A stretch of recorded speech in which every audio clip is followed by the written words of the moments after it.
une invitation à confesser la foi et en approfondir la connaissance, célébrer et prier, témoigner et annoncer. Je le cite, « Nous souhaitons que le témoignage de vie des croyants grandisse en crédibilité, redécouvrir les contenus de la foi professée, vécue, célébrer et prier, et réfléchir sur l'acte lui-même par lequel on croit, est un engagement que chaque croyant doit faire sien, surtout en cette année. Mais est-il nécessaire de parler de l'acte de croire? Car finalement, on croit ou on ne croit pas. De toute façon, la foi est un don de Dieu. Et même, parfois, j'entends certains affirmer « J'aimerais croire, mais je n'y arrive pas » ou « Cela ne m'est pas donné ». Alors, si tout vient d'en haut, pourquoi encore oser espérer que notre foi grandisse? Attention, on ne peut pas résumer le croyant à ce que l'on a appelé les gnostiques, c'est-à-dire que la foi n'est pas simplement en soi une connaissance, quelque chose que nous aurions en plus des autres, mais elle est d'abord un chemin de connaissance et de révélation. Il existe, disait Benoît XVI, une unité profonde entre l'acte par lequel on croit et les contenus auxquels nous donnons notre assentiment. L'apôtre Paul permet d'entrer à l'intérieur de cette réalité quand il écrit « La foi du cœur obtient la justice et la confession des lèvres le salut ». C'est dans l'Épître aux Romains.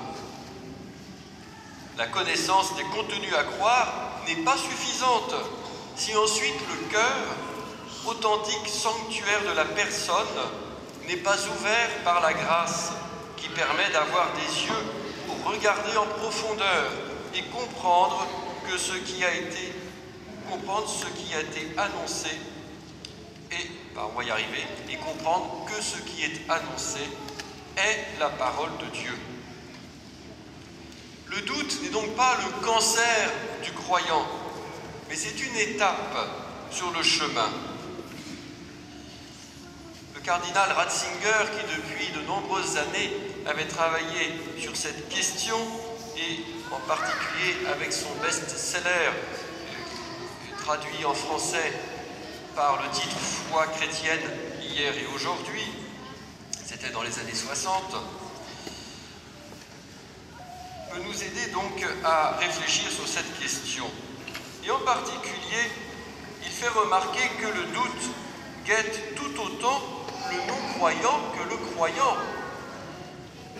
Car le non-croyant ne pourra jamais se débarrasser de la question lancinante qui est de savoir si en définitive le positivisme est la vérité. Ce qui arrive aux croyants aux prises avec les flots du doute arrive tout autant à l'incroyant qui éprouve le doute de son incroyance. Il ne peut affirmer que cet univers visible qu'il décrète être le tout constitue vraiment le réel.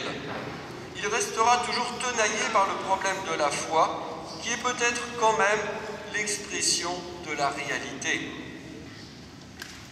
D'ailleurs, toute religion n'est pas nécessairement fondée sur la foi. Pour les Juifs, c'est la loi d'abord qui relie à Dieu.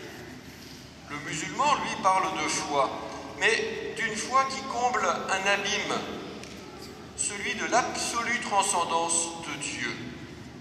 Il professe une formule qui n'intègre pas le « je », le pronom. En fait, la foi n'est pas une démonstration, mais une conversion. Il faut un retournement de l'être, disait le cardinal Ratzinger, condition sine qua non pour la recevoir. Pardon, c'est même pas le cardinal Ratzinger, en 60, il n'était que théologien Joseph Ratzinger. La foi chrétienne n'a pas seulement pour objet, comme on pourrait d'abord le supposer, ce qui est éternel et qui, en vertu de sa différence, de son altérité, resterait totalement en dehors de notre monde et en dehors du temps. L'objet de la foi, son objet immédiat, c'est plutôt Dieu qui est entré dans l'histoire, Dieu fait homme. Ainsi, ce n'est pas la foi qui comble le fossé de l'invisible, mais c'est Dieu lui-même qui franchit cette barrière que notre nature humaine ne peut dépasser par elle-même. Croire, c'est donc aller à la rencontre de Dieu qui vient vers nous. Professer par la bouche, à son tour, indique que la foi implique un témoignage et un engagement public. Le chrétien ne peut jamais penser que croire est un fait privé. La profession de la foi elle-même est un acte personnel et en même temps communautaire. Je cite ici le catéchisme de l'Église catholique. « Je crois », c'est la foi de l'Église professée personnellement par chaque croyant, principalement lors du baptême. « Nous croyons », au pluriel, c'est la foi de l'Église confessée par les évêques assemblés en concile ou plus généralement par l'assemblée liturgique des croyants. Je crois, c'est aussi l'Église, notre mère, qui répond à Dieu par sa foi et qui nous apprend à dire « je crois » ou « nous croyons ».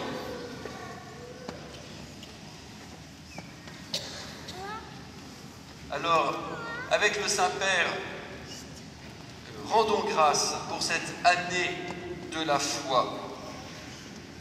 Il nous avait invités à franchir la porte de la foi, porta fidei, qui n'est pas simplement l'entrée par le baptême, mais la porte de la foi, c'est toute notre vie qui est appelée à la franchir. C'est un chemin. Il est possible, disait Benoît XVI dans Porta Fidei, il est possible de franchir ce seuil quand la parole de Dieu est annoncée et que le cœur se laisse modeler par la grâce qui transforme. Traverser cette porte implique de s'engager sur un chemin qui dure toute la vie.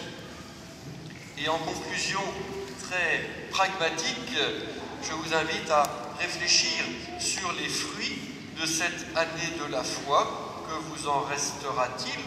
Qu'en avez-vous vécu? Et peut-être un fruit qui pourrait être tout à fait simple et concret.